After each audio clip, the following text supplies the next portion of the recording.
जय जगत गुरु, जय भारत। आप सभी भाई बहनों को मुझ पवन दास की तरफ से प्यार भरा नमस्कार, राम राम।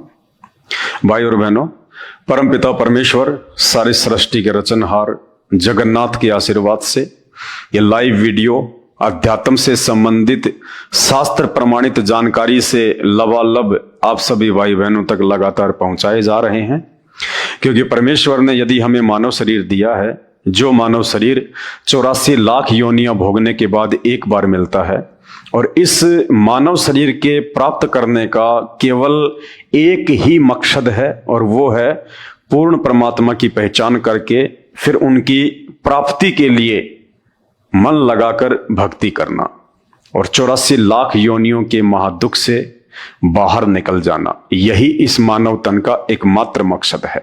बाकी कर्म जो मनुष्य करता है एक परमात्मा की प्राप्ति के लिए प्रयत्न को छोड़कर, वो सारे कर्म पशु पक्षी भी करते हैं।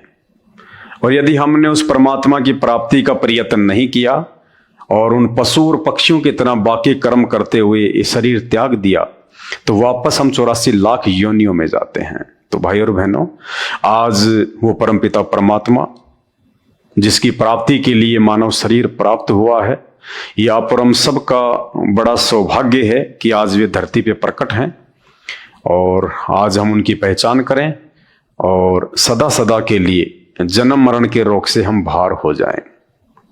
ये बातें वो परमात्मा स्वयं ही आके बताता है, वो परमात्मा ही हमारी इस बंद बुद्धि को खोलता है।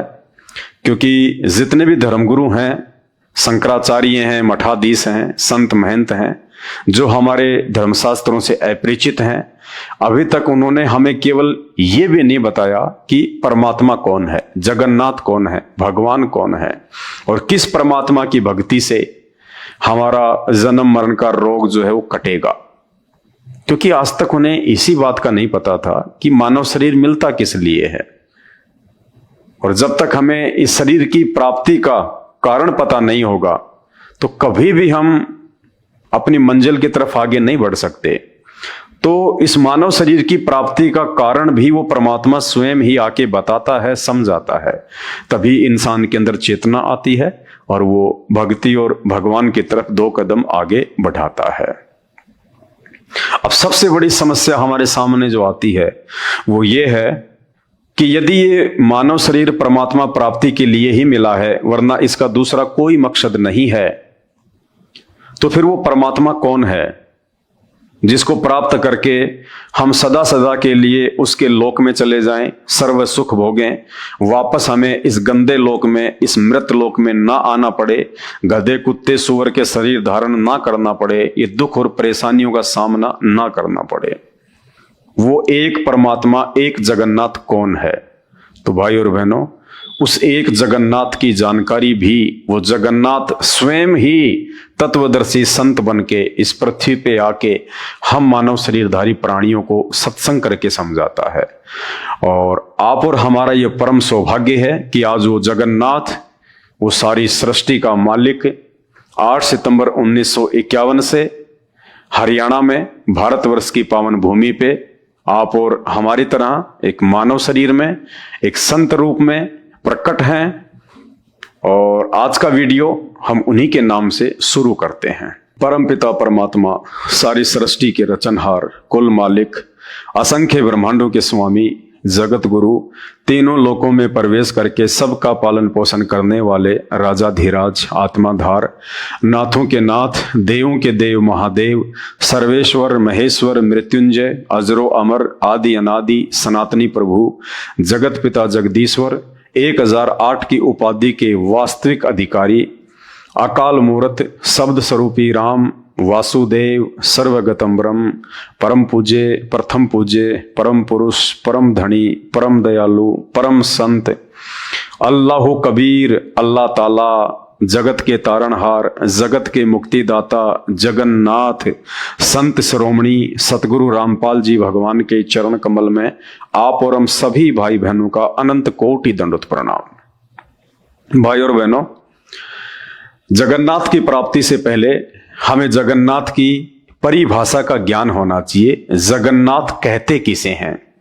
और वर्तमान में हम जिन ब्रह्मा विष्णु महेश जी को जगन्नाथ कह रहे हैं या हम उनको जगन्नाथ मानकर पूज रहे हैं, जगह जगह उनके मंदिर बनाकर, क्या वास्तव में वे जगन्नाथ हैं या केवल हमने अपनी अज्ञानता और हमारे धर्म शास्त्रों से अपरिचित होने के कारण, जैसा हमारे ज्ञानहीन धर्मगुरुओं ने हमें जगन्नाथ के विषय में बता दिया, भक्ति और भगवान के विषय में बता दिया, आंख बंद करके हमने उसे स्वीकार कर लिया। तो सत्यता क्या है? जगन्नाथ की परिभाषा क्या है? जगन्नाथ का मतलब होता है जगत प्लस नाथ। दो शब्दों से मिलके जगन्नाथ शब्द बना है, जगत प्लस नाथ। जगत यानी ये संसार, ये दुनिया, ये सृष्टि, और नाथ यानी स्वामी, भगवान। तो जगन्नाथ का मतलब होता है जो सारी सृष्टि का मालिक है, जो सारे संसार का भगवान है, जो सभी देव महादेव से ऊपर है, जो सबसे शक्तिशाली है, सर्वशक्तिमान है, जिस भगवान के नीचे सर्वदेव महादेव, जीव जंतु, पशु पक्षी, देवी देवता सब उनके नीचे हैं। जिस जगन्नाथ का आदेश सर्वोपरि है, जिस जगन्नाथ के ऊपर किसी का कोई श्राप काम नहीं करता, जिस जगन्नाथ की सत्ता सर्व के ऊपर है, उसे कहते हैं जगन्नाथ। दूसरे शब्दों में जगन्नाथ उसे कहते हैं जिसके जीवन चरित्र पर, जिसकी जीवन लीलाओं पर सुई की नोक रखने जितनी भी त्रुटि की गुंजाइश ना हो। और अनजाने में हम जिन ब्रह्मा विष्णु महेश को जगन्नाथ कहकर पूजा कर रहे हैं, ज्ञानहीन धर्म गुरुओं के द्वारा बताई गई साधना कर रहे हैं, वे जगन्नाथ नहीं है। ब्रह्मा विष्णु महेश और देवी देवताओं के चरित्र पर, उनकी जीवन लीलाओं पर अब सुई तो छोड़िए, यदि मूसल भी रख दिया जाए तो भी वो जख्म नहीं भरे जा सकते जो जख्म उनके जीवन चरित्र पर लगे हुए हैं, जो जख्म उनकी जीवन लीलाओं पर आज भी हरे भरे हैं। उन जख्मों को भरा नहीं जा सकता। तो चलिए आज के वीडियो की हम शुरुआत करते हैं। उड़ीसा के पुरी में जो जगन्नाथ मंदिर है, और उस मंदिर में जिन 3 महापुरुषों की मूर्तियां रखी हुई हैं, श्री कृष्ण जी की, उनके बड़े भाई बलराम जी की और उनकी बहन सुभद्रा की, क्या वास्तव में इन तीनों में से कोई भी जगन्नाथ है? आज हम यही जानने का प्रयास करेंगे। तो चलिए वीडियो की हम शुरुआत करते हैं। और ये दैनिक भास्कर का एक ऐड है 7/6/2023 का, और इसमें लिखा है लू लगने से भगवान बीमार, 15 दिन बंद रहेंगे मंदिर के कपाट। जी हां, उड़ीसा के पुरी में जगन्नाथ मंदिर में लू लगने से जगन्नाथ भगवान बीमार पड़ गए और 15 दिन तक वो स्वस्थ नहीं हो पाएंगे, और श्रद्धालुओं के लिए मंदिर के जो कपाट हैं वो बंद कर दिए गए हैं। भाई और बहनों, क्या यह संभव है कि भगवान बीमार होते हैं, भगवान को भी लू लगती है, भगवान भी अस्वस्थ हो जाते हैं? जबकि हॉस्पिटल में हम देखते हैं जब किसी व्यक्ति का उपचार डॉक्टर नहीं कर पाता है और डॉक्टर अंत में कह देता है कि आप इसको लेकर जाइएगा, इसका जीवन बहुत थोड़ा है, इसकी सांसें बहुत कम हैं और इसका उपचार अब संभव नहीं है, तो वे परिवार वाले फिर मंदिर में जाएंगे, मस्जिद में जाएंगे और वहां जाकर वो उस जगन्नाथ से और परमात्मा से ये प्रार्थना करते हैं, अरदास करते हैं, भेंट चढ़ाते हैं और हाथ जोड़कर कहते हैं कि हे परमात्मा, हे भगवान, हे मालिक, हे अल्लाह, आप सबको जीवन दान देने वाले हैं, आप अपने भगत को जीवन दान दीजिए, आप इनको स्वस्थ कीजिए। हे परमात्मा, आपके सिवा हमारा और कौन है, हमारा सहारा आपके अतिरिक्त और कोई नहीं है। और पता चले कि जिस भगवान से हम प्रार्थना कर रहे हैं एक व्यक्ति को स्वस्थ करवाने के लिए, वो भगवान खुद ही बीमार है, वो भगवान खुद ही लू लगने से अस्वस्थ है, तो क्या करेगा व्यक्ति, कहां जाएगा फिर इसके अलावा? तो देखिए, लू लगने से भगवान बीमार, 15 दिन बंद रहेंगे मंदिर के कपाट। और जब हम इस बात की गहराई में गए कि आखिर भगवान बीमार क्यों हुए। अगर ये जगन्नाथ हैं वास्तव में, तो जगन्नाथ तो कभी बीमार होता नहीं है। जगन्नाथ तो खुद वैद्यों का वैद्य है, जो पूरी दुनिया को स्वस्थ कर सकता है, जो कोढ़ी को काया दे सकता है, निर्धन को माया दे सकता है, दुखियों को स्वस्थ करता है, खुश करता है, और मृत्यु प्राप्त व्यक्ति को भी भगवान 100 वर्ष की उम्र प्रदान करता है। वेदों में जिसकी महिमा लिखी हुई है, जगन्नाथ तो उसे कहते हैं। तो ये कौन से जगन्नाथ हैं जो 15-15 दिन तक स्वस्थ नहीं हो पाते और मात्र लू लगने से बीमार हो जाते हैं। तो जब हमने इस बात की तहकीकात की और गहराई में गए और विष्णु पुराण को जब खोल के देखा, तो हमें पता चला भगवान की बीमारी का कारण क्या है। और भगवान की बीमारी का कारण है उनका मदिरा पान करना, शराब पीना। अब शराब पीने से तो बहुत सारी बीमारियां हो जाती हैं। आदमी के गुर्दे भी खराब हो जाते हैं, फेफड़े भी खराब हो जाते हैं, लीवर में भी कई प्रकार की बीमारियां हो जाती हैं। तो भगवान की बीमारी का मुख्य कारण हमें पता चला उनका मदिरा पान, उनका शराब पीना, नशा करना। तो ये तो हम पहली बार सुन रहे हैं कि भगवान भी शराब पीते हैं, जगन्नाथ भी नशा करता है, जिस शराब को एक बहुत ही बुरी वस्तु कहा गया है। कोई भी व्यक्ति नहीं चाहेगा कि उसका बच्चा शराब पिए, नशा करे। और पता चले कि जिस जगन्नाथ की हम भक्ति करते हैं, जगन्नाथ स्वयं शराब पिया करते थे, दारू पिया करते थे, नशा किया करते थे। कैसे भक्ति करने का आदमी का मन बनेगा? कैसे हम उनको जगन्नाथ कह सकते हैं? तो चलिए अब आज के वीडियो में हम आगे शुरू करते हैं। क्या वास्तव में उड़ीसा के पुरी के जगन्नाथ मंदिर में जिन 3 महापुरुषों की मूर्तियां हैं, श्री कृष्ण जी, उनकी बहन सुभद्रा और श्री बलराम जी, क्या वास्तव में ये जगन्नाथ हैं? क्या हम इनको जगन्नाथ कह सकते हैं? तो सबसे पहले हम श्री कृष्ण जी के विषय में जानने का प्रयास करेंगे। क्या वे जगन्नाथ हैं? क्या उनकी सत्ता, उनकी शक्ति, उनकी प्रभुता सबके ऊपर है, या जगन्नाथ भगवान खुद पुत्र प्राप्ति के लिए अपने से अन्य किसी और देवता के आगे हाथ जोड़ रहे हैं, प्रार्थना कर रहे हैं, वरदान मांग रहे हैं, तपस्या कर रहे हैं? अरे जगन्नाथ है, पूरे जगत का नाथ है, जो सबको बेटा बेटी देता है, सबकी मन वांछित कामनाएं पूरी करता है। और पता चले कि वो जगन्नाथ है खुद पुत्र प्राप्ति के लिए, एक बेटे की प्राप्ति के लिए, और किसी और के आगे हाथ फैला रहा है, हाथ जोड़ रहा है। तो हम कैसे उनको जगन्नाथ कह सकते हैं? जगन्नाथ तो दुनिया को बेटा देता है, जगन्नाथ तो बांझ की गोद हरी भरी करता है, और जगन्नाथ खुद पुत्र प्राप्ति के लिए किसी और से प्रार्थना कर रहा है। तो ये बातें हमें सोचने पे विवश करती हैं। तो चलिए आज हम शुरू करते हैं श्री कृष्ण जी से कि वे कहां तक के जगन्नाथ हैं। और इस बात का हमें पता चलेगा श्रीमद् देवी भागवत से। ये श्रीमद् देवी भागवत महापुराण है और इसका ये पेज नंबर है 285, 285। श्री कृष्ण का शिव जी की प्रसन्नता के लिए तप करना और वर प्राप्त करना, जिन्हें हम जगन्नाथ भगवान कह रहे हैं कि श्री कृष्ण जी जगतनाथ हैं, सारे संसार के स्वामी हैं, इन्होंने सृष्टि की रचना करी है, ये सबकी मनवांछित इच्छाएं पूरी करते हैं। तो वे श्री कृष्ण जो आपको दिखाई दे रहे हैं, ये श्री कृष्ण किसी और भगवान से पुत्र प्राप्ति के लिए अरदास कर रहे हैं, प्रार्थना कर रहे हैं। ये किससे प्रार्थना कर रहे हैं, क्यों प्रार्थना कर रहे हैं, जगन्नाथ को प्रार्थना करने की आवश्यकता क्यों पड़ गई? देखिएगा, पेज नंबर 285 है। श्री कृष्ण जी का शिव जी की प्रसन्नता के लिए तप करना और वर प्राप्त करना। देखिएगा,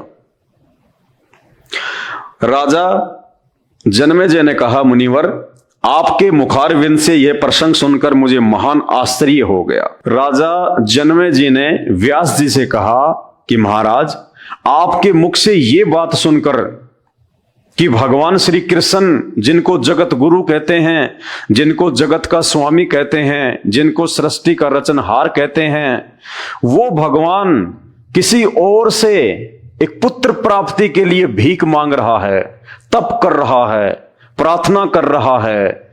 यह बात सुनकर मुझे बड़ा आश्चर्य हो रहा है।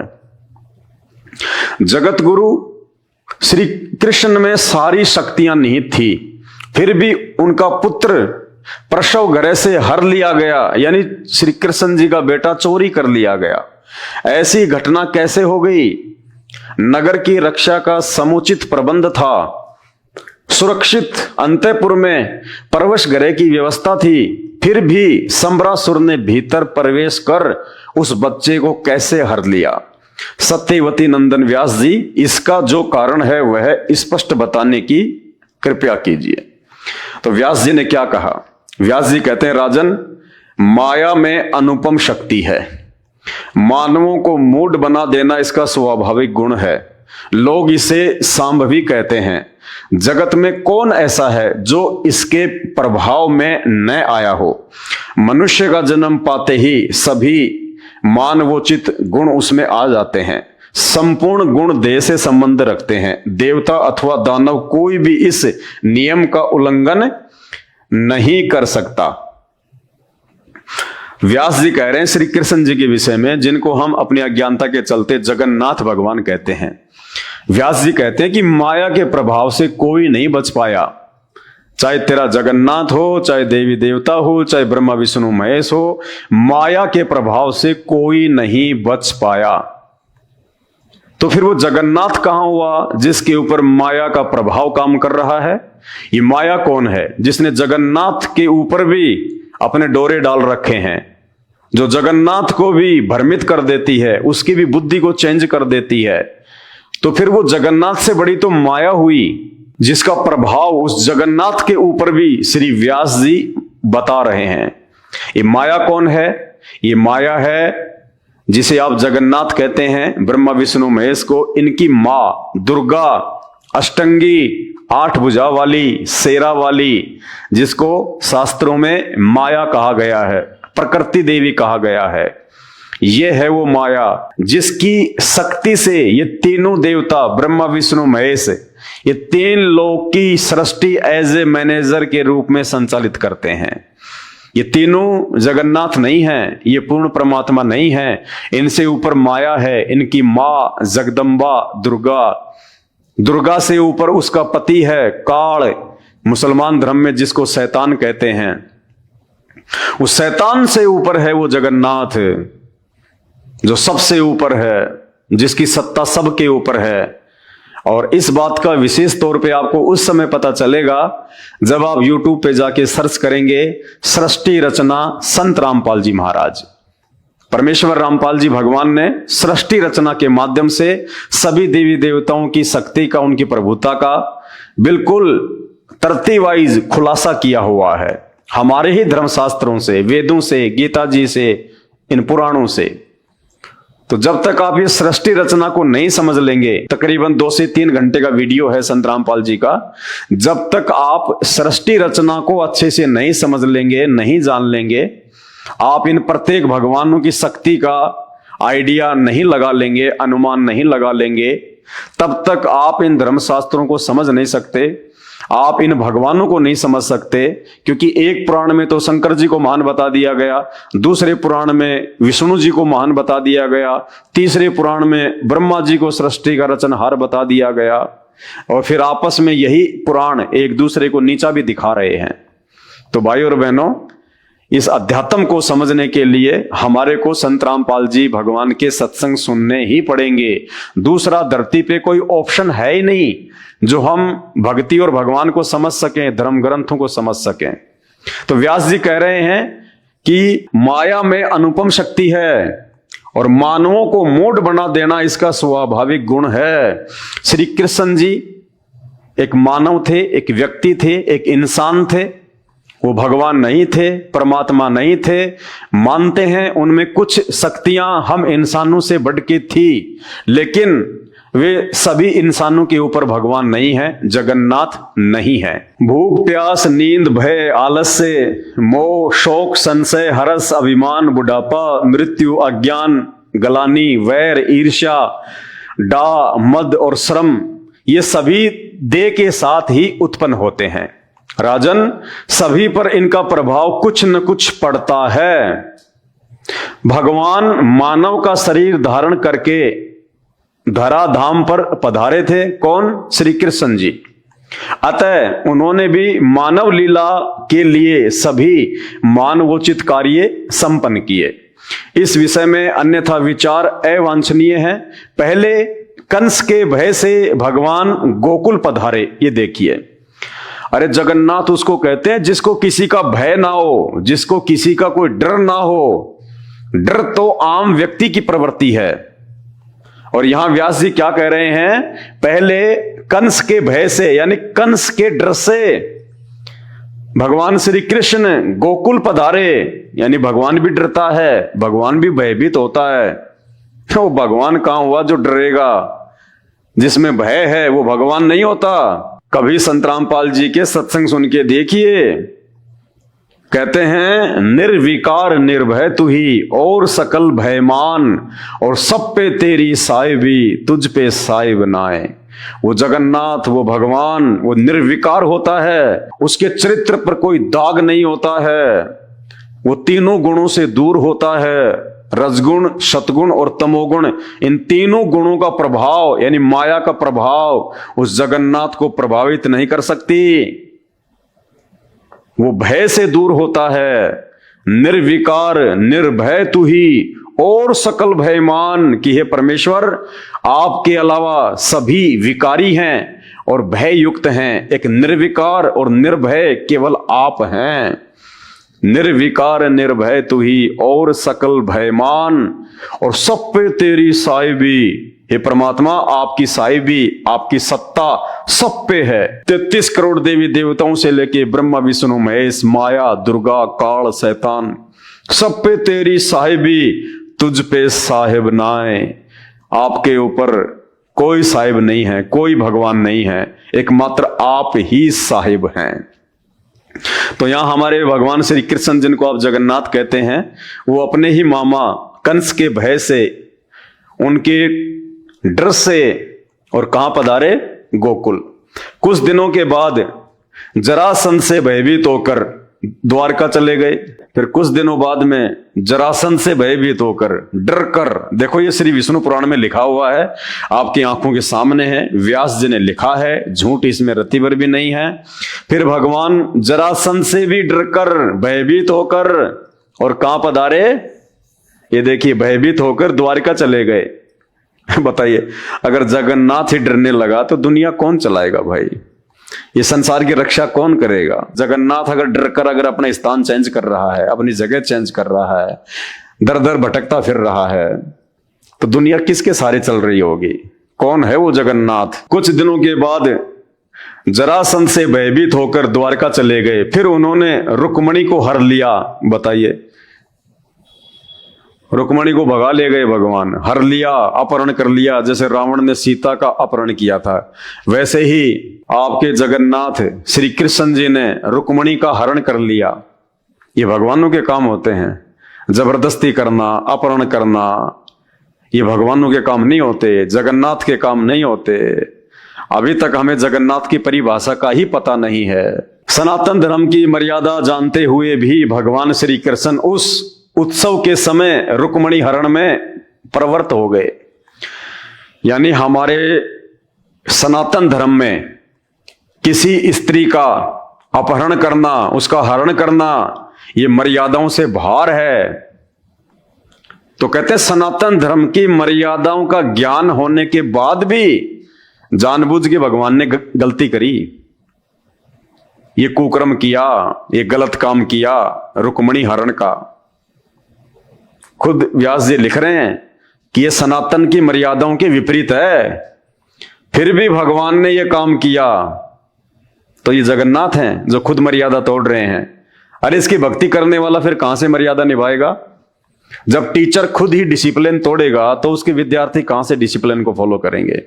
और यही कारण है आज इन भगवानों के, नकली जगन्नाथों के ये जीवन चरित्र इन पुराणों में जो लिखा हुआ है, उस हिसाब से आज किसी भी व्यक्ति के अंदर विकारों से मुक्ति प्राप्त करने की शक्ति नहीं है।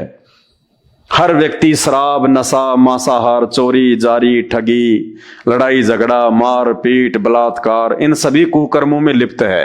क्यों? क्योंकि जिनको हम जगन्नाथ कह रहे हैं वो हमसे पहले इन कुकर्मों में लिप्त हैं। तो इनकी भक्ति करेंगे, इनकी यदि हम पूजा करेंगे तो इनके गुण हमारे अंदर आएंगे आएंगे। और आज पूरे हिंदुस्तान का बेड़ा गर्क हो रहा है। सनातन धर्म की मर्यादा जानते हुए भी भगवान श्री कृष्ण उस उत्सव के समय रुक्मिणी हरण में प्रवृत्त हो गए। सम्रासुर द्वारा प्रद्युम्न के हारे जाने पर भगवान श्री कृष्ण शोकाकुल हो उठे। यानी जब श्री कृष्ण जी के बेटे प्रद्युम्न का सम्रासुर नाम के राक्षस ने हरण कर लिया, उठा के ले गया, तो भगवान श्री कृष्ण दुखी हो गए, शोकाकुल हो गए, रोने लग गए। ये भगवानों के लक्षण नहीं होते। अरे हमारे देश में, हमारे सनातन में साधु संतों की भी ये परिभाषा है कि वो दुख में दुखी नहीं होते और सुख में सुखी नहीं होते। वे लाभ हानि में एक समान रहते हैं, उसको साधु कहते हैं। और यहां आप इनको जगन्नाथ कह रहे हो, आप इनको भगवान कह रहे हो। और जब इनका एक बेटा चोरी हो गया तो तुरंत ये शोक में डूब गए, व्याकुल हो गए, दुखी हो गए। ये जगन्नाथ के लक्षण नहीं है, भगवान के लक्षण नहीं होते। सम्रासुर द्वारा प्रद्युम्न के हारे जाने पर भगवान श्री कृष्ण शोकाकुल हो उठे। फिर उनका शुभ समाचार पाकर हर्षित हो गए। और 2 मिनट बाद में जब समाचार आ गया कि साहब आपका बेटा सकुशल वापस आ गया, तो भगवान खुशी से नाचने लग गए, भगवान खुश हो गए। यानी वो दुख में दुखी, सुख में सुखी। एक आम व्यक्ति जो समझदार होता है, जिसको थोड़ा बहुत आध्यात्मिक ज्ञान होता है, वो भी ऐसा नहीं करता है कि छोटी सी समस्या आ गई तो दुखी हो गया और छोटी सी कोई प्रसन्नता मिली तो सुखी हो गया, हंसने लग गया, हर्षित हो गया। ये साधु संतों के लक्षण नहीं होते। साधु संत भगत लाभ हानि में, दुख सुख में एक समान होते हैं। तो ये हमारे भगवान जगन्नाथ के लक्षण हैं, ये उनके गुण हैं। आप देख लीजिए कैसे आप इनको जगन्नाथ कह रहे हो, समझ से बाहर है। उसके बाद सत्यभामा की आज्ञा मानकर भगवान श्री कृष्ण शूरक पधारे। वे वहां से कल्प वृक्ष ले आना चाहते थे। रोके जाने पर इंद्र से युद्ध किया, इंद्र हार गए। अपनी स्त्री के वश होना प्रकट करते हुए भगवान ने कल्प वृक्ष छीन लिया गया। भगवान श्री कृष्ण जी की एक पत्नी सत्यभामा ने जिद कर ली, अड़ गई। जैसे सीता जी वनवास के दौरान सोने के हिरण को देख के रामचंद्र जी से अड़ गई कि मुझे चाहिए, उसी प्रकार सत्यभामा भी श्री कृष्ण जी से अड़ गई कि मुझे कल्प वृक्ष चाहिए, वो देवताओं का पेड़ चाहिए मुझे। तो श्री कृष्ण भगवान अपनी स्त्री के वश होकर, देखिए लिखा हुआ है, सत्यभामा की आज्ञा मानकर भगवान श्री कृष्ण शूरक पधारे। वे वहां से कल्प वृक्ष ले आना चाहते थे। रोके जाने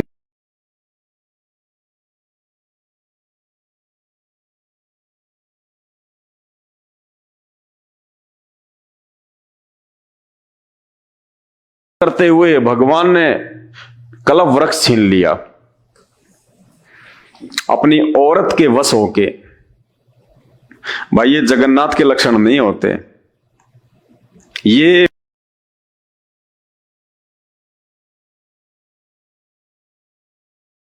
भगवान के लक्षण नहीं होते, सारी सृष्टि को रचने वाले के लक्षण नहीं होते। अपनी स्त्री के वश होकर तो श्री कृष्ण जी से बड़ी तो सत्यभामा हो गई। भाई और बहनों, विचार करो इन बातों पे।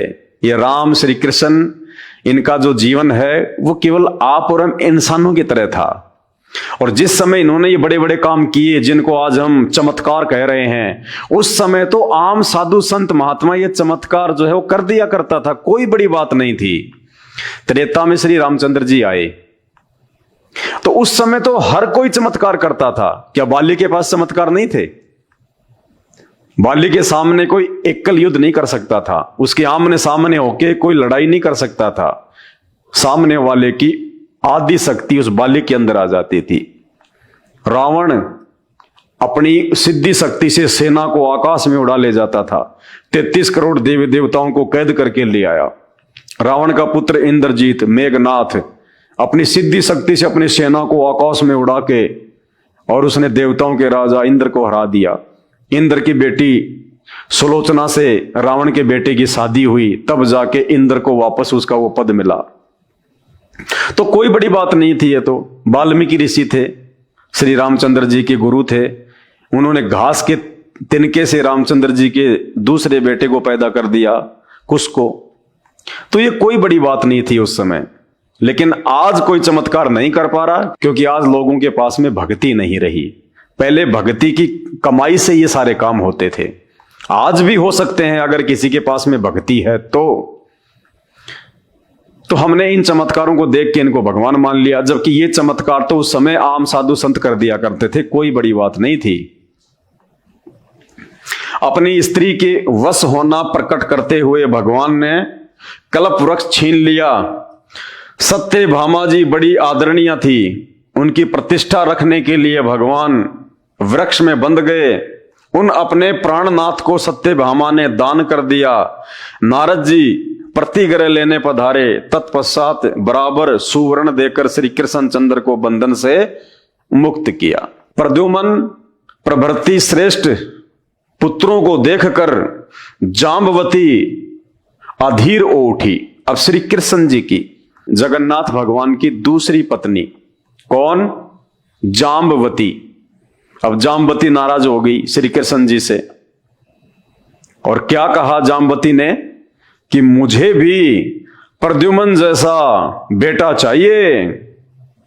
सत्यभामा से जो प्रद्युम्न का जन्म हुआ था, तो जाम्बवती कहने लगी कि मुझे भी प्रद्युम्न जैसा बेटा चाहिए। किससे कहने लगी? जगन्नाथ से, श्री कृष्ण भगवान से। भगवान श्री कृष्ण से कहा, प्रभु मुझे भी सुयोग्य पुत्र प्रदान करने की कृपा करें। तब तपस्या करने के लिए निश्चित विचार करके भगवान पर्वत पर पधारे। वे उस पर्वत पर गए जहां परम तपस्वी शिव भगत उपमन्यु जी विराजमान थे। पुत्र अभिलाषी भगवान श्री कृष्ण ने उस महाभाग मुनि को गुरु बनाकर उनसे शैवी दीक्षा ग्रहण की और वहीं रहकर कठिन तपस्या आरंभ कर दी। ये भगवान श्री कृष्ण जी, इन्होंने पुत्र प्राप्ति के लिए, एक बेटे की प्राप्ति के लिए और पहाड़ पे जाके तपस्या करनी शुरू कर दी जगन्नाथ ने। फिर क्या होता है? तपस्या करने पर छठे महीने में भगवान शंकर प्रसन्न हो गए। कौन प्रसन्न हो गए? भगवान शंकर। सौम्य वेश में पधार कर उन्होंने साक्षात दर्शन दिए। उस समय द्वितीया के चंद्रमा को मस्तक पर धारण किए हुए भूत भावन भगवान शंकर बैल की सवारी पर वहां पधारे।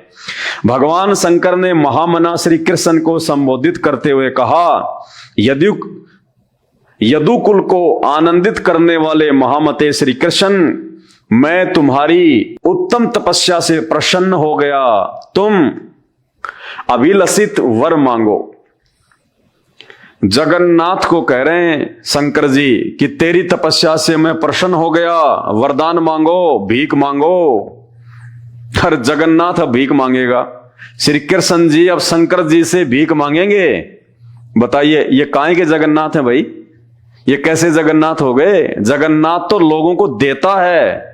जगन्नाथ से तो पूरी दुनिया भीख मांगती है। जगन्नाथ किसी के आगे हाथ नहीं फैलाता, और वो भी पुत्र प्राप्ति के लिए।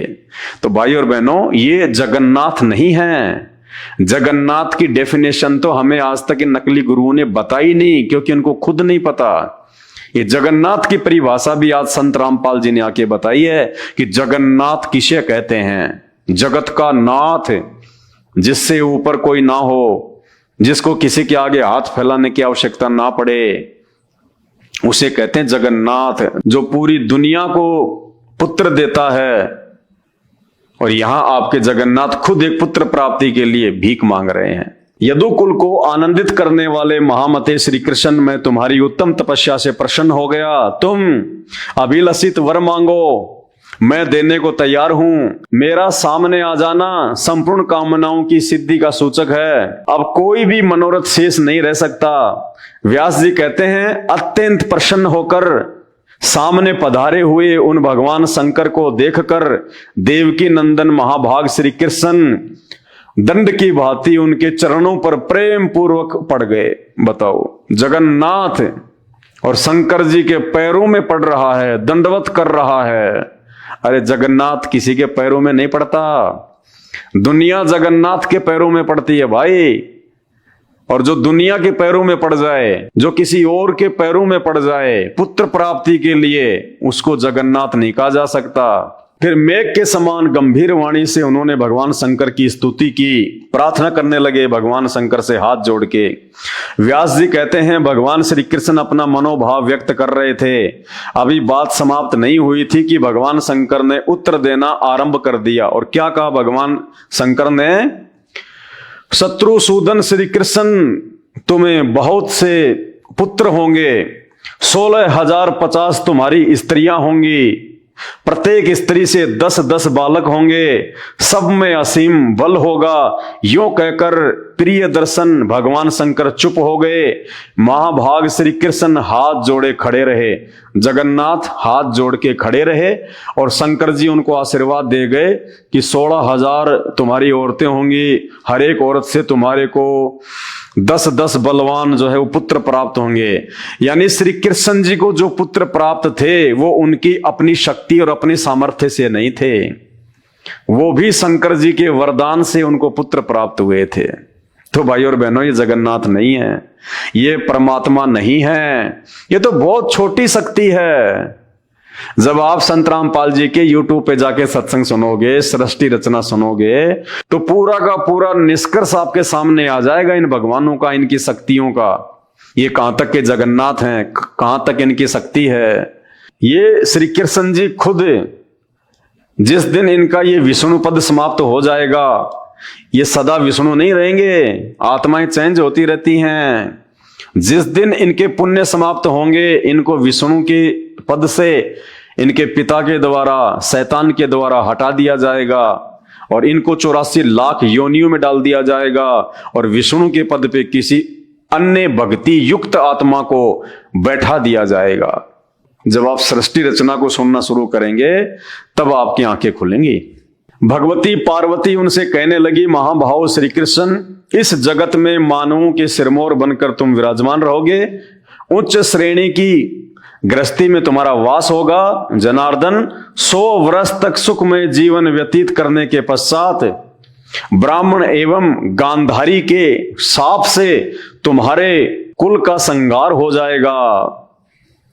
उसके बाद में शंकर भगवान की पत्नी पार्वती ने भी उनको एक श्राप दे दिया, आशीर्वाद दे दिया कि भाई 100 साल तक तो आप अच्छी तरीके से रहोगे, खाओगे, पियोगे, लेकिन 100 साल के बाद में गांधारी के श्राप के कारण तुम्हारे खानदान का, तुम्हारे यादव कुल का सत्यानाश हो जाएगा, संहार हो जाएगा। बताइए, अब ये काहे की जगन्नाथ है भाई? जगन्नाथ को श्राप नहीं लगता, जगन्नाथ के खानदान को कोई समाप्त नहीं कर सकता। ये जगन्नाथ हैं। पार्वती इनसे कह रही है कि गांधारी के श्राप के कारण तुम्हारा कुल सत्यानाश हो जाएगा। गांधारी कौन थी? वो तो भगवान नहीं थी, जगन्नाथ नहीं थी, अंधे धृतराष्ट्र की औरत थी, दुर्योधन की मां थी। वो तो एक इंसान थी। और जगन्नाथ कहते हैं श्री कृष्ण जी को, एक आम व्यक्ति का श्राप, एक आम औरत का श्राप और आपके जगन्नाथ के ऊपर लग गया। और उसके बाद में महाभारत के युद्ध के बाद गांधारी ने श्री कृष्ण जी को श्राप दिया कि जैसे तूने छलबल करके और मेरे 100 पुत्रों की हत्या करवा दी, मैं तुझे श्राप देती हूं, तेरे खानदान का सत्यानाश होगा। एक आम स्त्री का श्राप और जगन्नाथ के ऊपर लग गया और जगन्नाथ का खानदान समाप्त हो गया। भाई और बहनों, हम किसकी पूजा कर रहे हैं? हम किसकी भक्ति कर रहे हैं? जो अपने ऊपर लगे गांधारी के श्राप को समाप्त नहीं कर सका, वो जगन्नाथ, वो श्री कृष्ण आप और हमारे दुखों को कहां से समाप्त कर देंगे? हमारे कष्टों को कहां से खत्म कर देंगे? हमारे ऊपर लगे हुए श्राप को कहां से समाप्त कर देंगे? भाई और बहनों, ये विचार करने की बातें हैं। असली जगन्नाथ धरती पे प्रकट हो चुका है संत रामपाल जी के रूप में, वो कबीर परमात्मा। एक बार उनके सत्संग सुन के उनकी शरण प्राप्त करके देखो, असीम आनंद की अनुभूति होगी, असीम आनंद की। ये ब्रह्मा विष्णु महेश भी बाल बांका नहीं कर सकते, देव महादेव किसी का भी उनके भक्तों के ऊपर कोई श्राप काम नहीं करेगा। 98 प्रकार के वशीकरण मंत्र होते हैं, मूठ होती हैं। संत रामपाल जी के भक्तों पे 98 प्रकार के वो जंत्र मंत्र वशीकरण भी काम नहीं करते। भूत प्रेत जादू जंत्र मंत्र टोटके कुछ काम नहीं करते संत रामपाल जी के भक्तों के ऊपर, चाहे कोई कितना प्रयास करके क्यों ना देख ले। उसे कहते हैं जगन्नाथ। वो जगन्नाथ संत रामपाल जी भगवान, जो भगत उनसे नाम दीक्षा ले लेता है और जो उनकी मर्यादा में रह के भक्ति करता है, वो उसको रक्षा कवच पहना देते हैं अपने मंत्रों का, अपनी शक्ति का, भक्ति का। और ये जगन्नाथ एक गांधारी, एक आम स्त्री का श्राप लग गया और श्री कृष्ण जी का खानदान समाप्त हो गया। उनकी औरतें, उनके बेटे बेटियां सब नष्ट हो गए, सब मृत्यु को प्राप्त हो गए। और अंत में श्री कृष्ण जी का भी पैर में जहरीला तीर लगने से बुरा हाल हुआ और उनकी मृत्यु हुई। भाई जगन्नाथ ऐसे नहीं मरता, जगन्नाथ की कभी मृत्यु नहीं होती है। जगन्नाथ 5 तत्व के शरीर में नहीं होता है। जगन्नाथ दिखता जरूर हम इंसानों जैसा है, लेकिन हम इंसानों से बाहर होता है, उसकी नूरी देह होती है। जनार्दन 100 वर्षों तक सुखमय जीवन व्यतीत करने के पश्चात ब्राह्मण एवं गांधारी के श्राप से तुम्हारे कुल का संहार हो जाएगा। शाप के प्रभाव से विवेक नष्ट हो जाने पर, ये पार्वती जी कह रही है श्री कृष्ण जी को कि गांधारी जब तुम्हें श्राप देगी तो तुम्हारा जो विवेक है ना वो नष्ट हो जाएगा, यानी तुम सोचना समझना बंद कर दोगे, तुम्हारी जो बुद्धि है ना वो खराब हो जाएगी, भ्रष्ट हो जाएगी। साप के प्रभाव से विवेक नष्ट हो जाएगा, यानी श्री कृष्ण हे जगन्नाथ तुम्हारी बुद्धि भ्रष्ट हो जाएगी, तुम्हारा विवेक नष्ट हो जाएगा, सोचने समझने की क्षमता तुम्हारी खत्म हो जाएगी। जब गांधारी तुम्हें श्राप देगी ना कि तेरे सारे के सारे खानदान का सत्यानाश हो जाएगा, तो श्री कृष्ण जी जो है वो चिंतित होके और उनकी बुद्धि जो है वो भ्रष्ट हो जाएगी। साप के प्रभाव से विवेक नष्ट हो जाने के कारण तुम्हारे सभी पुत्र सम्रागण में उपस्थित होकर आपस में ही लड़कर मिट जाएंगे। श्री कृष्ण जी से कह रही है पार्वती कि गांधारी के श्राप के कारण तुम्हारे पुत्र आपस में लड़ झगड़ के मर जाएंगे, समाप्त हो जाएंगे। अरे जब जगन्नाथ भगवान के बेटा बेटी आपस में लड़ झगड़ के मर रहे हैं, तो वो भगवान हमारे दुखों को, हमारे झगड़ों को, हमारे मुकदमों को कहां से शांत करवा देगा? कोई मुकदमा लग जाता है किसी के, कोई बीमारी हो जाती है, तो हे भगवान, हे श्री कृष्ण, हे विष्णु दया करना। और भगवान के खुद के बेटे शराब के कारण लड़ झगड़ के आपस में मर गए, वो भगवान आपके परिवार का झगड़ा कहां से समाप्त करवा देगा? ये श्री कृष्ण जी जगन्नाथ नहीं है, ये ब्रह्मा विष्णु महेश जगन्नाथ नहीं है। तुम्हारे सभी पुत्र सम्रागण में उपस्थित होकर आपस में ही लड़कर मर मिटेंगे, साथ ही अन्य संपूर्ण यादवों की सत्ता नष्ट हो जाएगी और तुम्हारा कुल जो 56 करोड़ यादव हैं वो भी आपस में लड़ झगड़ के नष्ट हो जाएंगे। तो श्री कृष्ण जी ना अपने परिवार को बचा पाए, ना अपने खानदान को बचा पाए, अपने पुत्रों को भी नहीं बचा पाए और ना ही यादवों को बचा पाए। पूरे के पूरे 56 करोड़ यादव नष्ट हो गए। तुम भी अपने भाई बलराम के साथ अपने धाम पधार जाओगे। प्रभु, यह आगे का कार्यक्रम पहले से निर्धारित है, इस विषय को लेकर कभी चिंतित नहीं होना चाहिए।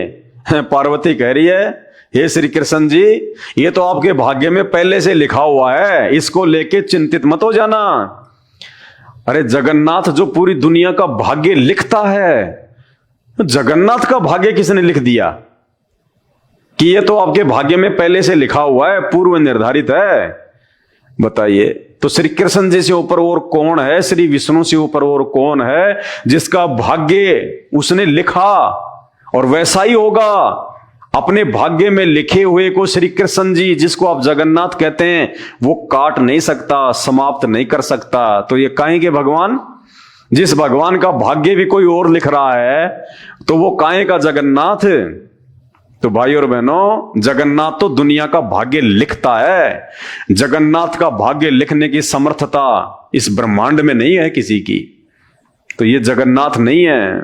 व्यास जी कहते हैं, इस प्रकार कहकर भगवान शंकर उमा एवं देव वृंद के साथ अंतर ध्यान हो गए। तो ये भगवान है, जगन्नाथ हैं, जो श्री शंकर जी के आगे पुत्र प्राप्ति के लिए हाथ फैला रहे हैं। तो भाई और बहनों, जगन्नाथ को पहचानो, ये जगन्नाथ नहीं है। तो ये श्री कृष्ण जी जिनको आप जगन्नाथ कहते हैं, इनसे ऊपर तो श्री शंकर जी हो गए, जिन्होंने इनको पुत्र प्राप्ति के लिए वरदान दिया। जबकि जगन्नाथ तो दुनिया को वरदान देता है, जगन्नाथ किसी के आगे हाथ नहीं फैलाता। तो असली जगन्नाथ को पहचानो, और वो असली जगन्नाथ कबीर परमात्मा है। चारों वेद जिसकी महिमा गा रहे हैं, क्योंकि नकली धर्मगुरु वेदों को समझ नहीं पाए, और वेदों को समझना कोई बच्चों का काम नहीं है। वेदों को समझाने के लिए वो जगन्नाथ, वो कबीर परमात्मा स्वयं ही धरती पर एक तत्वदर्शी संत की भूमिका करता है। और गीता जी अध्याय नंबर 4 श्लोक नंबर 34 में इसीलिए अर्जुन से कहा था भगवान ने कि उस तत्व ज्ञान को समझने के लिए तू ज्ञानियों के पास जा, उनको दंडवत प्रणाम कर, फिर तुझे वो तत्वदर्शी ज्ञानी उस तत्व ज्ञान का उपदेश करेंगे। तो वो तत्वदर्शी संत आज इस धरती पे संत रामपाल जी हैं। संत रामपाल जी की शरण प्राप्त किए बिना आप जगन्नाथ को नहीं पहचान सकते, आप भक्ति नहीं कर सकते। और जो भक्ति आप कर रहे हैं इनको जगन्नाथ मान के, ब्रह्मा विष्णु महेश जी को, ये तो खुद जन्म और मरण में हैं। ये तो खुद 84 लाख योनियों में जाते हैं। ये खुद 15-15 दिन के लिए बीमार पड़ जाते हैं। तो भाई ये हमें कहां से स्वस्थ कर देंगे? ये कैसे हमारा जन्म मरण का रोग समाप्त कर देंगे? तो ये श्री कृष्ण जी जो पहले जगन्नाथ, उस जगन्नाथ मंदिर में जो 3 मूर्तियां हैं उनमें सबसे पहले श्री कृष्ण जी की मूर्ति थी। तो श्री कृष्ण जी कहां तक के जगन्नाथ हैं, इनका जीवन चरित्र श्री विष्णु पुराण से आपको दिखा दिया गया है, पेज नंबर 285 से। अब आप खुद ही निर्णय कर लेना ये कहां तक के जगन्नाथ हैं। आगे दूसरी मूर्ति है श्री बलराम जी की, जो कि उनके बड़े भाई हैं। तो हमारा विषय चल रहा था कि ये बीमार क्यों हो जाते हैं। जगन्नाथ मंदिर में ये भगवान हर साल 15 दिन के लिए बीमार क्यों हो जाते हैं। तो श्री कृष्ण जी का तो बीमार होना स्वाभाविक है, क्योंकि ये भगवान नहीं है, ये जगन्नाथ नहीं है। और आप और हमारी तरह एक आम व्यक्ति की भूमिका की इन्होंने। थोड़ी बहुत जो शक्तियां होती हैं ये ऊपर से लेके आते हैं, जिनका ये दिखावा करते हैं, प्रचार प्रसार करते हैं। आम व्यक्ति इनको अपने से जो है वो श्रेष्ठ मान के और इनको भगवान की संज्ञा में ले लेता है। दूसरे श्री बलराम जी, तो ये आपके सामने श्री विष्णु पुराण है। श्री कृष्ण जी के बड़े भाई बलराम जी के चरित्र के विषय में पूरा विवरण है। और उसके बाद आप खुद ही निर्णय कर लेना, क्या श्री बलराम जी को जगन्नाथ कहना उचित है? जो कर्म इन्होंने किए हैं, क्या उसके बाद जगन्नाथ मंदिर में उनकी मूर्तियां रख के पूजा करना उचित है? क्या वे पूजा के योग्य हैं? देखिएगा, श्री विष्णु पुराण गीता प्रेस गोरखपुर से प्रकाशित है। ये 5म अंश है और पेज नंबर है 411। ये देखिएगा, 35वां अध्याय, सांब का विवाह, श्री विष्णु पुराण से।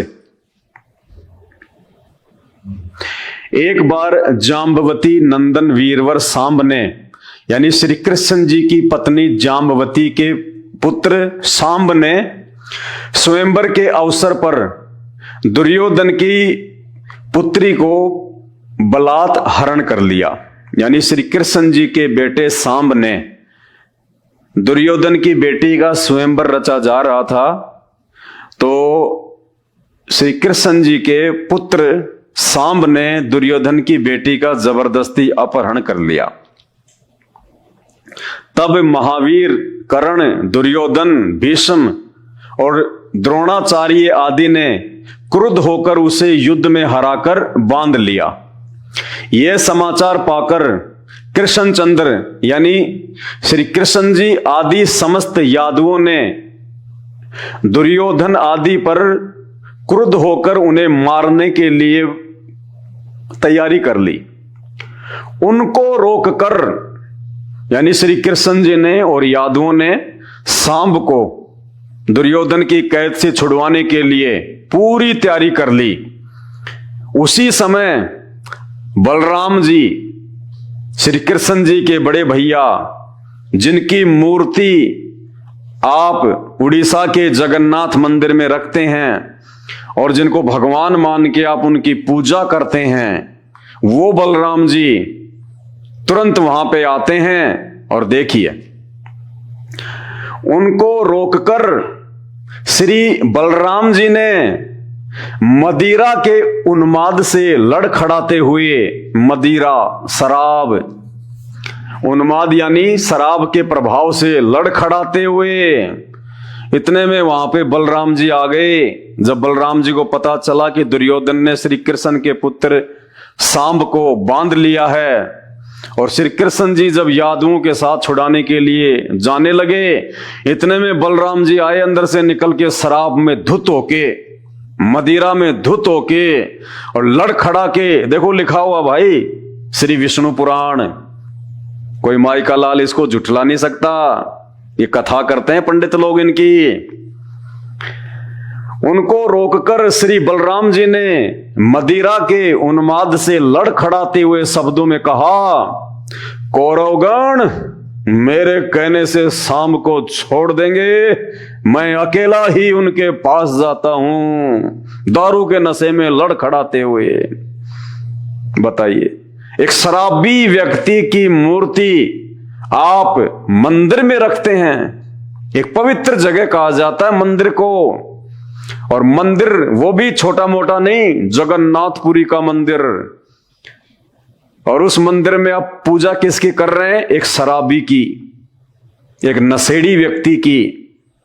भाई और बहनों, अपनी आंखें खोलो। इन पाखंडी और नकली धर्मगुरुओं ने केवल हमारा सत्यानाश करने का ठेका ले रखा है। ये तत्व ज्ञान बिना उस तत्वदर्शी संत की रजा के, उसकी मेहर के समझ में नहीं आ सकता। ये काय के जगन्नाथ हैं? ये जगन्नाथ हैं शराब के नशे में धुत। भाई ये राजा थे, और राजा सारे उल्टे कुकर्म करते हैं। इन्होंने भी वही किया अपने जीवन काल में। इन्होंने सिवाय शराब और कबाब के, लड़ाई झगड़ों के, मार पीट के, इन्होंने कुछ नहीं किया। कोई धर्म का काम नहीं किया। ये एक राजा के लड़के थे, खुद फिर राजा बन गए श्री कृष्ण और बलराम। और इन्होंने वो किए जो राजाओं के लड़के किया करते हैं। और आज इनकी हम मंदिरों में मूर्तियां रख के पूज रहे हैं। शर्म आनी चाहिए, शर्म। क्यों? क्योंकि अभी तक हमें जगन्नाथ की पहचान ही नहीं है। हमें उस एक परमात्मा की पहचान ही नहीं है। और उस परमात्मा की पहचान तत्वदर्शी संत के सत्संग सुने बिना नहीं हो सकती। और ऐसे ही आप नशेड़ियों की पूजा करते रहोगे, और क्या मिलेगा आपको फिर उनकी पूजा से? दुख, तकलीफ, अकाल मौत। और घर घर में यही हाल है। हम सभी देवी देवताओं की पूजा करते हैं, फिर भी दुखी। हॉस्पिटल भरे पड़े हैं। जादू तंत्र टोने टोटके वालों के पास में भीड़ लगी रहती है। भूत प्रेत निकलवाने वालों के पास में भीड़ लगी रहती है। अरे क्यों? आप तो भक्ति कर रहे हो, मंदिरों में भी जाते हो, भेंट भी चढ़ाते हो, फिर क्यों तकलीफ आ रही है? क्यों दुख आ रहे हैं? भगवान की भक्ति से तो सुख मिलता है। दुख तो नकली जगन्नाथों की भक्ति से मिलता है जो आपको मिल रहा है। तो ये आपकी आंखों के सामने श्री विष्णु पुराण। और कमाल कर दिया आपने, एक नशेड़ी की मूर्ति को, एक शराबी की मूर्ति आप जगन्नाथ के मंदिर में रख के आप उसको भगवान मान के पूज रहे हैं। ये हमारी बुद्धिहीनता का परिचायक है। क्यों? क्योंकि नकली और पाखंडी धर्मगुरुओं ने हमारे इन धर्म शास्त्रों में लिखी हुई सच्चाई से दूर रखा। उस तत्व ज्ञान के अभाव में ना तो ये धर्मगुरु समझ पाए इन शास्त्रों की सच्चाई को, और जब ये खुद ही नहीं समझ पाए तो आप और हमें ये कहां से विद्वान बना देते। भाई और बहनों, आंखें खोलो, ना श्री कृष्ण जी जगन्नाथ हैं और ना उनके भाई बलराम जगन्नाथ हैं। ये तो आम व्यक्ति की तरह है, जैसे आम व्यक्ति करता है, अज्ञानी व्यक्ति। अब वो जामवती का लड़का सांब, दुर्योधन अपनी बेटी का स्वयंवर जो है वो रच रहा था। अब लड़की ने किसी और को पसंद कर लिया तो उसकी अपनी मर्जी, लेकिन श्री कृष्ण जी का लड़का अपने आप को राजा का लड़का समझ के और जबरदस्ती दुर्योधन की बेटी का हरण कर रहा है। ये एक सभ्य इंसान के लक्षण है क्या? ये तो छीना झपटी में आता है, ये तो सीना जोरी में आता है। लड़की की मर्जी, वो किसको पसंद करे और किसको पसंद नहीं करे। लेकिन सांब की भी क्या गलती है जब उसके बाप ने ही ऐसा किया था। जब श्री कृष्ण जी ने खुद रुक्मणी का हरण कर लिया जो सनातन की मर्यादाओं के विपरीत था, तो बेटा तो वही करेगा जो बाप ने किया।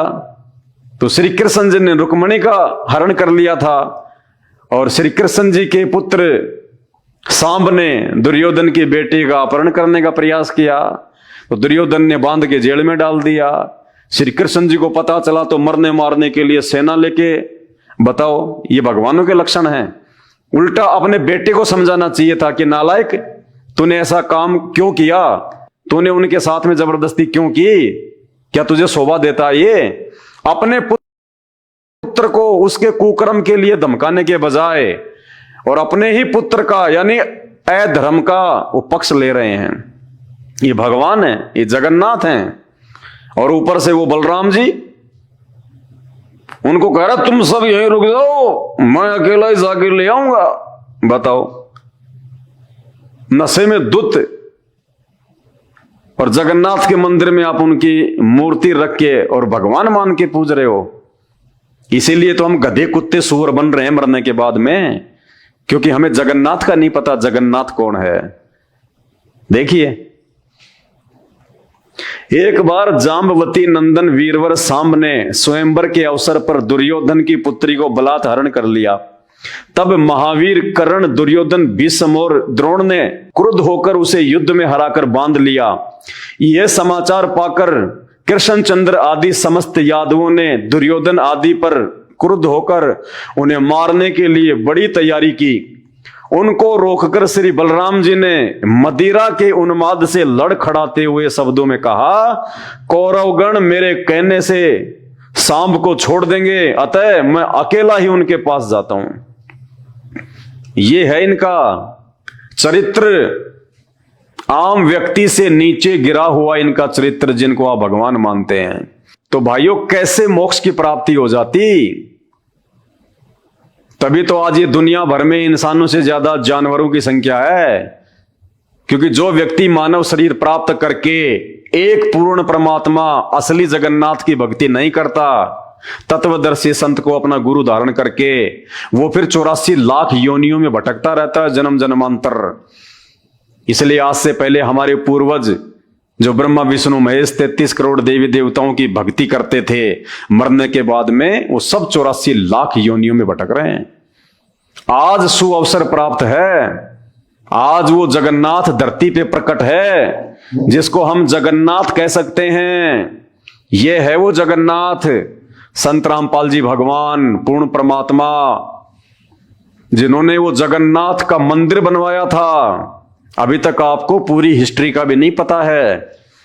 उड़ीसा के पुरी में जगन्नाथ मंदिर की स्थापना कैसे हुई थी? अरे वहां के राजा इंद्रदमन ने तो 5 बार मंदिर बनवाया था, 5 बार। और जैसे ही मंदिर बन के तैयार होता, समुद्र आके मंदिर को ढहा जाता अपने पानी के वेग से। अगर श्री कृष्ण जी अगर जगन्नाथ थे, परमात्मा थे, समर्थ थे, तो क्यों मंदिर को टूटने दे रहे थे? राजा इंद्रदमन तो श्री कृष्ण जी का मंदिर बनवा रहा था, तो श्री कृष्ण जी अपने ही मंदिर की सुरक्षा नहीं कर पाए, और 5 बार राजा इंद्रदमन ने मंदिर बनवाया और वो समुद्र उसे तोड़ डालता। अंत में वो कबीर परमात्मा, सारी सृष्टि का रचनहार, वो जगन्नाथ, जिसने ब्रह्मा विष्णु महेश के बाप को, शैतान को, उस काल को वचन दिया था। काल ने परमात्मा से वरदान मांगा था कि परमात्मा द्वापर युग में मेरा पुत्र विष्णु श्री कृष्ण अवतार में धरती पे जाएगा और उसके मरने के बाद में उड़ीसा में उसके नाम से एक जगन्नाथपुरी का मंदिर बनेगा और समुद्र उस मंदिर को नहीं बनने देगा, वो प्रतिशोध लेगा समुद्र। किस बात का? कि जब वो मेरा बेटा कृष्ण त्रेता युग में रामचंद्र रूप में गया था और 14 साल का उसको वनवास हुआ, रावण उसकी पत्नी का हरण कर ले गया। अपनी पत्नी को वापस लाने के लिए, समुद्र पार करने के लिए उसने 3 दिन तक समुद्र से याचना की थी कि मुझे रास्ता दे दो, लेकिन समुद्र टस से मस नहीं हुआ। तब श्री रामचंद्र जी ने अपना अग्नि बाण निकाला और उस समुद्र को गालियां दी, नीच और गुलाम कहा। उसके बाद वो समुद्र एक ब्राह्मण के रूप में प्रकट हुआ और उसने कहा कि आपकी सेना में नल और नील नाम के 2 व्यक्ति हैं, उनके हाथ में उनके गुरुदेव के द्वारा दी गई एक ऐसी शक्ति है, उनके हाथ से कोई भी वस्तु पानी में नहीं डूबती। इतना कहकर समुद्र अंतर्ध्यान हो गया। उस बात का प्रतिशोध जो श्री रामचंद्र जी ने समुद्र को गालियां दी थी जब उसने रास्ता नहीं दिया था, वो समुद्र उन गालियों का प्रतिशोध लेगा और वो फिर द्वापर में उड़ीसा में वो जगन्नाथ का मंदिर नहीं बनने देगा, बार बार उसको वो नष्ट कर देगा। तो हे परमात्मा, आप द्वापर में जगन्नाथपुरी का वो मंदिर बनवाने में सहयोग करना। तो अपने वायदे के अनुसार, अपने वचन के अनुसार उस कबीर परमात्मा ने, जो आज सतगुरु रामपाल जी के रूप में, तत्वदर्शी संत के रूप में आप और हमारा परम सौभाग्य है कि वे धरती पे प्रकट हैं, उस परमेश्वर ने वहां जाकर और वो जगन्नाथपुरी में वो मंदिर बनवाया था, समुद्र को रोका था। इंद्रदमन को कहा कि भाई ये मंदिर मैं बनवा सकता हूं, अगर तुझे बनवाना हो तो मैं वहां बैठा हूं समुद्र के पास में, आ जाना। दूसरे दिन इंद्रदमन वहां गया, परमात्मा से प्रार्थना करी और कहा कि भाई आप मंदिर बनवाओ, अब की बार ये समुद्र आपका मंदिर नहीं तोड़ सकता। और जैसे ही मंदिर बनके तैयार हुआ, उसी समय समुद्र अपने पूरे वेग से 40-50 फुट ऊंची लहरों के साथ में मंदिर को तोड़ने के लिए आगे बढ़ा। लेकिन सामने वो कबीर परमात्मा बैठे हुए थे वहां पे, जिसको कबीर चौरा भी कहते हैं। आज भी वहां पे वो यादगार है जहां बैठ के कबीर परमात्मा ने समुद्र को रोका था। कबीर चौरा के नाम से आज भी वो स्थान उस मंदिर के पास वहां पर है। तो समुद्र उससे आगे नहीं बढ़ पाया और कहा कि भगवान मुझे रास्ता दो। बोला भाई क्यों? कि मुझे मंदिर तोड़ना है। बोला क्यों तोड़ना भाई, मंदिर से तेरी क्या दुश्मनी है? बोला इसने मुझे त्रेता युग में जब ये राम रूप में आया था, विष्णु का अवतार, तो इसने मुझे गालियां दी थी, भला बुरा कहा था, मैं उसका प्रतिशोध लूंगा। तब परमात्मा ने कहा था कि भाई आप इस मंदिर को नहीं तोड़ पाओगे। बोला मुझे तोड़ना है। तो बोला तोड़ ले जाके, फिर मुझसे क्या पूछ रहा है? बोला आपकी शक्ति से मैं आगे तो नहीं बढ़ पा रहा। तो बोला तू मंदिर नहीं तोड़ पाएगा। तो बोला महाराज कोई तो उपाय बताओ अपनी बेइज्जती का बदला लेने का। तब उस कबीर परमात्मा ने कहा था कि आप इस मंदिर को तो तोड़ नहीं पाओगे, लेकिन अगर आपको बदला ही लेना है तो श्री कृष्ण जी की जो द्वारिका है उसको जाके डुबो दो पानी में पूरी, लेकिन थोड़ी बहुत छोड़ देना, ताकि आने वाले समय में ये सबूत रह जाए कि हाँ यहाँ पे कोई द्वारिका थी, वरना लोग विश्वास ही नहीं करेंगे। उसके बाद में समुद्र ने उस द्वारिका को डुबोया था। तो भाई और बहनों, इस कहानी को पूरी सुनने के लिए, इस यथार्थ सच्चाई को पूरी जानने के लिए आप YouTube पे सर्च करें संत रामपाल जी महाराज के सत्संग, सृष्टि रचना को सर्च करें। उस सृष्टि रचना में आपको इन सारी बातों का पता चलेगा कि वास्तव में असली जगन्नाथ कौन है। और असली जगन्नाथ आज ये संत रामपाल जी भगवान हैं, जिनके ऊपर किसी देव महादेव की नहीं चलती। इन्होंने ही पूरे ब्रह्मांडों को रचा है, पूरी सृष्टि को रचा है। और आज ये एक तत्वदर्शी संत की भूमिका में आप और हम सब के समक्ष प्रकट हैं, वो अद्वितीय आध्यात्मिक ज्ञान देने के लिए, जिस ज्ञान के लिए ये आत्मा युगों युगों से भटक रही है, जिस ज्ञान के अभाव में हम इन नकली भगवानों को जगन्नाथ मान के पूज रहे हैं, जिस ज्ञान के अभाव में हम जन्म और मरण के चक्कर में पड़े हुए हैं, 84 लाख योनियों में जाते हैं, दुख उठा रहे हैं। तो आज इस जगन्नाथ भगवान को पहचानो, और इनकी पहचान इनके सत्संग सुनने से होगी, इनके विचारों से होगी। देखिए, यदि आप श्री कृष्ण जी या श्री राम जी के विषय में नहीं पढ़ते, नहीं सुनते, उनकी ये लीलाएं नहीं पढ़ते, तो आज आपको कैसे पता चलता कि ये भगवान थे, ये विष्णु के अवतार थे। हमने सुना लाखों बार, हजारों बार हमने पढ़ा, तब जाके हमारे अंदर ये बातें समाई। तो ऐसे ही जब तक आप संत रामपाल जी के सत्संग नहीं सुनेंगे, आप उनके विचारों से परिचित नहीं होंगे, तब तक आप किसी भी धर्म के किसी भी धर्म ग्रंथ को और उन धर्म ग्रंथों में लिखी हुई इन बातों को समझ ही नहीं पाएंगे, आप निष्कर्ष निकाल ही नहीं पाएंगे। इन शास्त्रों को पढ़ते हुए हजारों साल हो गए हमारे धर्म गुरुओं को, आज तक ये हमारे को इन शास्त्रों से, 33 करोड़ देवी देवताओं से, ब्रह्मा विष्णु महेश से एक भगवान निकाल के नहीं दे पाए कि इन सबसे ऊपर एक परमात्मा कौन है, वो असल में जगन्नाथ कौन है, जिसकी सत्ता सबके ऊपर है, जिसकी प्रभुता सबके ऊपर है।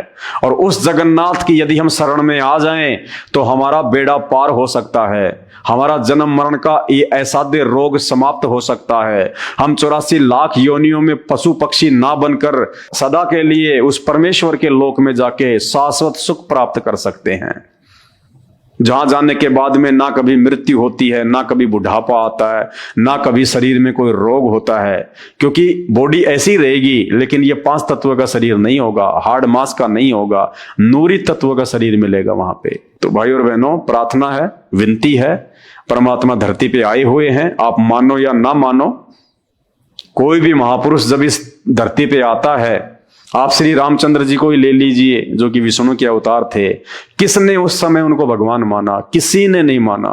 उनके परिवार ने भी उनको श्री विष्णु का अवतार नहीं माना।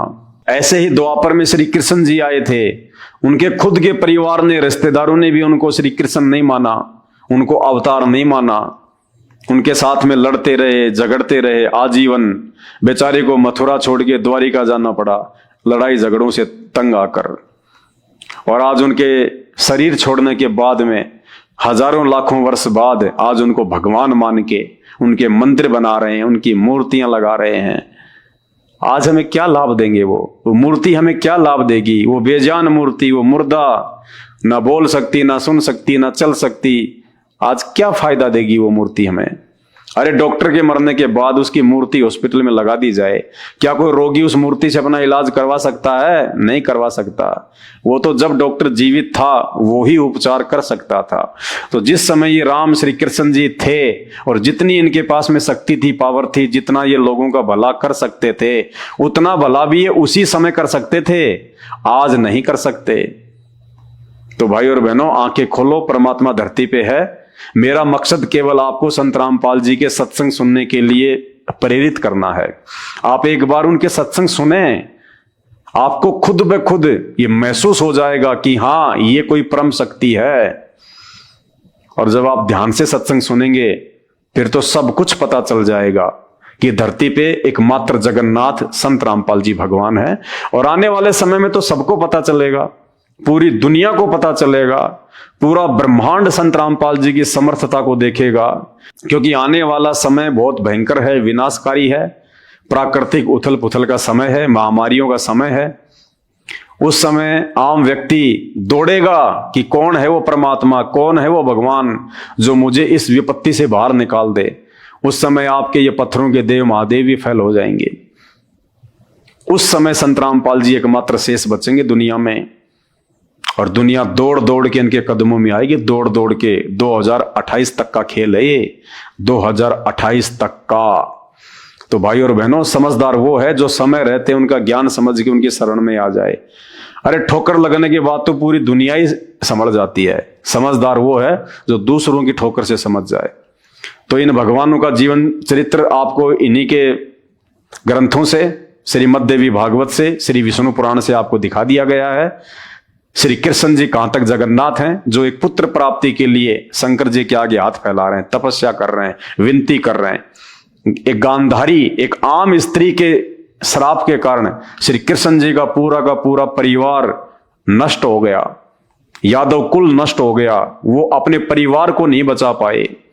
महाभारत के युद्ध के दौरान श्री कृष्ण जी का सगा भांजा अभिमन्यु मृत्यु को प्राप्त हो गया। उनकी बहन सुभद्रा रो रही थी, चीख रही थी, चिल्ला रही थी। श्री कृष्ण जी अपने सगे भांजे को जीवित नहीं कर पाए। उसी सुभद्रा की फोटो बीच में जगन्नाथपुरी मंदिर में लगा रखी है मूर्ति।